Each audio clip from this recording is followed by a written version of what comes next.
Bonjour tout le monde, bienvenue à Santé Équilibre, mon nom est Marissé, bienvenue à la deuxième capsule de doubler la production de son jardin cette année. La deuxième capsule, on parle de sol. On y va!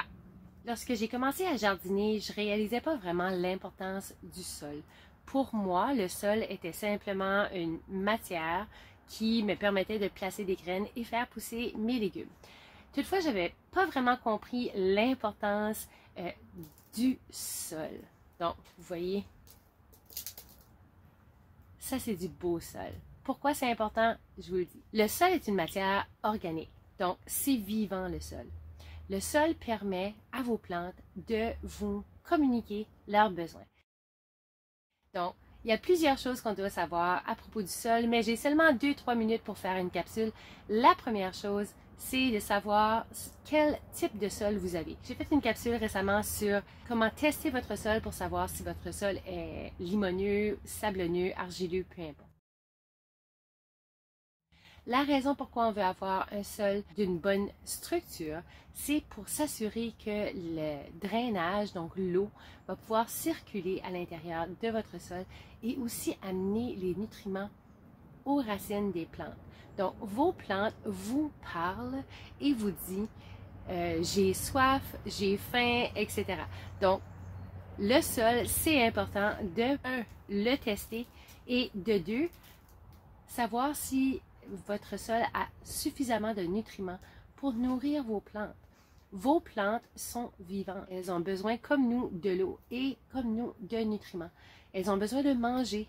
Et lorsque vous avez dans votre jardin plusieurs insectes qui apparaissent, des infestations ou lorsque vous voyez que votre plante n'est pas nécessairement verte, elle commence à avoir un peu de jaune, etc., ça signifie que votre sol ne peut pas amener les nutriments à votre plante. Donc, c'est très important de regarder la structure. De deux, vous devez savoir le pH de votre sol.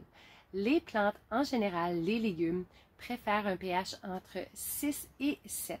Donc, si votre sol est trop acidique ou trop alcalin, vous n'aurez pas une bonne production de vos fruits ou de vos légumes. Donc, ce que je fais à chaque année, je teste individuellement chaque lit que je vais planter mes légumes. Je regarde pour la structure de mon sol, je regarde également pour le pH et j'ajoute des nutriments. Les nutriments doivent être ajoutés à chaque année. On ne peut pas seulement placer du compost une année et dire « Ah, eh bien, j'ai placé du compost et ça suffit. » Non. Les plantes mangent les nutriments au courant de l'année. Donc, ça veut dire qu'à l'automne ou au printemps, vous devez redonner les nutriments à la terre pour qu'elle puisse, à son tour, donner les nutriments à la plante et produire beaucoup de légumes. Donc, si vous voyez ou si vous avez déjà aperçu que vous plantez des plants de tomates ou des piments ou peu importe et que vous n'avez pas une bonne production, eh bien, votre plante est en train de vous dire « Regarde la terre ». Donc, c'est un peu la traduction ou la communication de nos plantes pour nous dire « Votre terre n'est pas bonne ». Donc, si vous avez planté un zucchini et vous avez eu 30 livres de zucchini, eh bien, vous avez probablement gagné cette bataille.